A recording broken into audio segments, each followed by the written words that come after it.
sebagai seorang mantan pendeta dengan nama asli Christopher Kainama.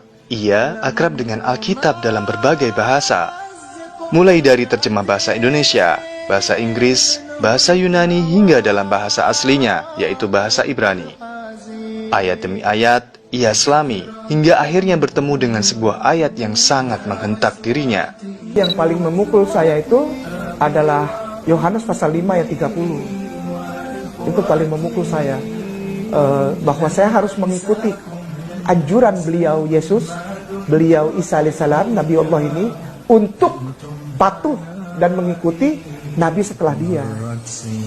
Setelah saya baca ini Yohanes pasal 5 ayat 30, itu saya tadinya saya masih, oh dia memberitakan bahwa akan ada Nabi gitu, tapi saya tidak puff gitu untuk ke situ gitu ya, untuk ikutin, enggak, aku tetap sama dia aja gitu. Tapi setelah baca ini, apa katanya Ustaz?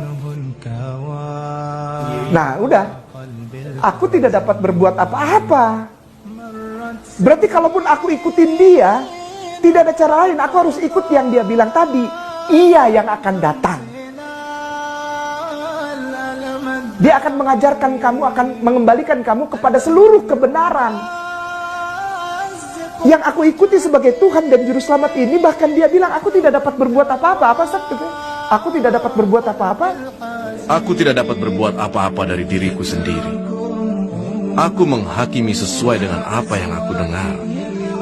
Dan penghakimanku adil. Sebab aku tidak menuruti kehendakku sendiri, melainkan kehendak Dia yang mengutus aku.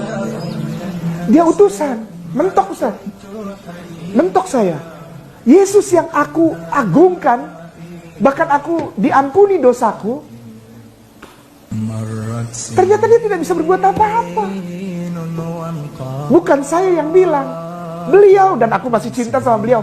Dan semua orang muslim di seluruh jagat raya ini memuliakan Isa kok. Cinta sama dia. Sampai dibilang Isa ibnu Maryam, Isa Rasulullah, Isa Nabi Allah, Isa alaihissalam, Isa al-Masihu, dimuliakan habis-habisan. Karena dia fair. Karena dia fair. Dia bilang, aku tidak bisa berbuat apa-apa dari diriku sendiri. Terus kamu apa dari aku? Ikutilah dia yang akan datang setelah aku, yang akan menuntun kamu kepada seluruh kebenaran. Namanya Muhammadin. Dia dapat kitab dan dia tidak dapat membaca. Dan kuncinya, dia akan membawa kamu kepada Qul huwallahu ahad. Saya tidak menyerang, saya tidak menghina, tidak insulting, tidak underestimate, tidak. Aku sayang dan aku muliakan. Aku tidak menyalahkan Bible kok, nggak pernah. Justru aku bilang Bible benar.